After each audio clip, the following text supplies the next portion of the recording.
नमस्कार, मैं कृष्णा अवतार। आप देख रहे हैं दैनिक रेडियो।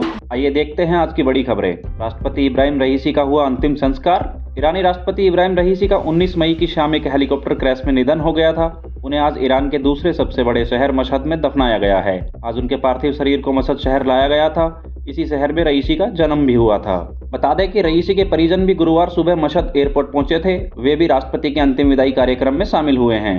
तुर्की की न्यूज एजेंसी अनादोलू के मुताबिक इस आयोजन में दुनिया के करीब 68 देशों के बड़े नेता और डिप्लोमेट्स मौजूद रहे हैं। इन नेताओं में भारत के उपराष्ट्रपति जगदीप धनखड़ भी शामिल हैं। उनके अलावा कतर के अमीर तमीम बिन असद अल थानी, इराकी पीएम मोहम्मद शिया उल सुडानी और पाकिस्तानी पीएम शहबाज शरीफ के अलावा कई देशों के राष्ट्रपति भी पहुंचे हैं। बता दें कि रईसी को आखिरी विदाई देने के लिए तालिबान के डिप्टी पीएम मुल्ला बरादर, हमास के पॉलिटिकल लीडर इस्माइल हानिया और हूती विद्रोहियों के प्रतिनिधि भी पहुंचे हैं। विदेश नेताओं और अधिकारियों को ईरान के अंतरिम राष्ट्रपति मोहम्मद मुखबेर और विदेश मंत्री अली बाघेरी कानी समेत कई दूसरे अन्य अधिकारियों ने रिसीव किया है। आइए देखते हैं अगली बड़ी खबर। ताइवान को घेर कर चीन ने किया युद्ध का अभ्यास। ताइवान में 3 दिन पहले चीन विरोधी नेता विलियम लाई चिंगते के राष्ट्रपति की शपथ लेने के बाद चीन ने गुरुवार को ताइवान को चारों तरफ से घेरकर 2 दिन का युद्ध अभ्यास शुरू कर दिया है।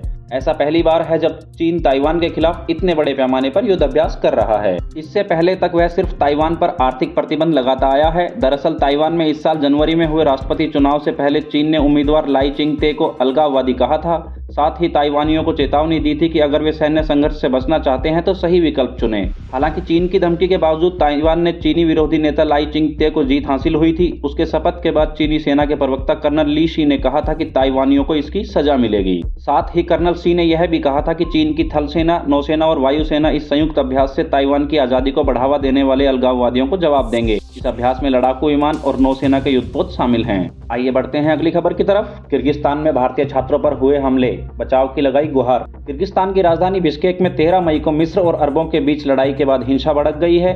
किर्गिज लोग भारत, पाकिस्तान और बांग्लादेश के छात्रों को निशाना बना रहे हैं। दूसरी तरफ बिश्केक स्थित भारतीय दूतावास ने बयान जारी कर कहा है कि पिछले कुछ दिनों में एक अप्रिय घटना हुई है। यहाँ विभिन्न शहरों के करीब 17,000 भारतीय छात्र हैं। इसके अधिकांश छात्र बिश्केक में रहते हैं।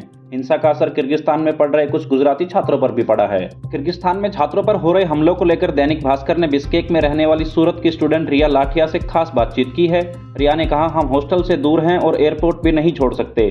हमने सभी मंत्रियों को ट्वीट और ईमेल किया है, लेकिन अभी तक किसी ने जवाब नहीं दिया है। रिया ने बताया कि विदेश मंत्री एस जयशंकर ने कहा है कि सब कुछ सामान्य हो गया है, लेकिन हमारी सरकार को यहाँ के बारे में कुछ भी नहीं पता है।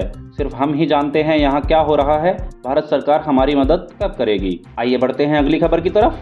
नेपाली शेरपा ने बनाया 30 बार एवरेस्ट चढ़ने का रिकॉर्ड। नेपाल के पर्वतारोही कामी रीता ने 30 साल में 30 बार बुधवार को दुनिया की सबसे ऊंची चोटी माउंट एवरेस्ट पर चढ़ने का रिकॉर्ड कायम किया है। वे ऐसा करने वाले दुनिया के इकलौते पर्वतारोही बन गए हैं। CNN की रिपोर्ट के मुताबिक कामी 10 दिन में 2 बार एवरेस्ट की चढ़ाई कर चुके हैं। इससे पहले कामी रीता 12 मई को इस चोटी पर पहुंचे थे। जानकारी के लिए बता दें कि 54 साल के कामी को एवरेस्ट मैन के नाम से भी जाना जाता है। जानकारी के लिए यह भी बता दें कि कामी 1994 से माउंट एवरेस्ट पर चढ़ाई कर रहे हैं।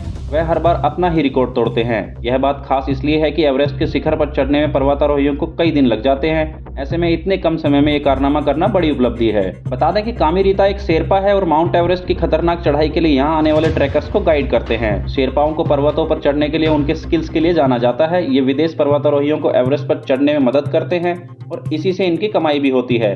लगभग हर पर्वतारोही के साथ एक शेरपा जरूर होता है। आइए बढ़ते हैं अगली खबर की तरफ। हमास की कैद से 5 इजरायली महिला सैनिकों का वीडियो आया सामने। हमास के खिलाफ युद्ध के बीच इजराइल में बंधकों को छुड़ाने की मांग तेज होती जा रही है। टाइम्स ऑफ इजराइल के मुताबिक इजराइल के hostage and missing family forum ने 7 अक्टूबर से जुड़ा एक नया वीडियो जारी किया है। इसमें हमास लड़ाके इजराइल की 5 महिला सैनिकों को बंधक बनाते हुए दिखाई दे रहे हैं। बता दें कि ये महिलाएं गाजा बॉर्डर के पास नहल ओज बेस पर तैनात थी। 3 मिनट के इस वीडियो में दिख रहा है कि हमास लड़ाकों ने सभी महिला सैनिकों के हाथ पैर बांध रखे हैं। वे घायल हैं, उनके चेहरे से खून बह रहा है। हमास के लड़ाके उन्हें गाली देते हुए भी नजर आ रहे हैं। वीडियो लड़ाकों के बॉडी कैमरा से रिकॉर्ड किया गया है, जिसे इजरायली सेना ने बंधकों के परिजनों को दिया था।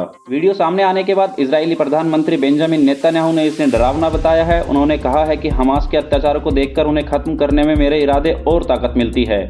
हमें यह तय करना होगा कि 7 अक्टूबर को जो इजराइल में हो वह दोबारा कभी नहीं होना चाहिए। वहीं दूसरी तरफ वीडियो को लेकर हमास ने बयान दिया है कि वीडियो के साथ छेड़छाड़ की गई है। ऐसे में इनमें दिखाई गई बातों की वास्तविकता पर भरोसा नहीं किया जा सकता। हमने जिन भी महिलाओं को इजराइल में बंधक बनाया था उनके साथ सही व्यवहार किया गया है।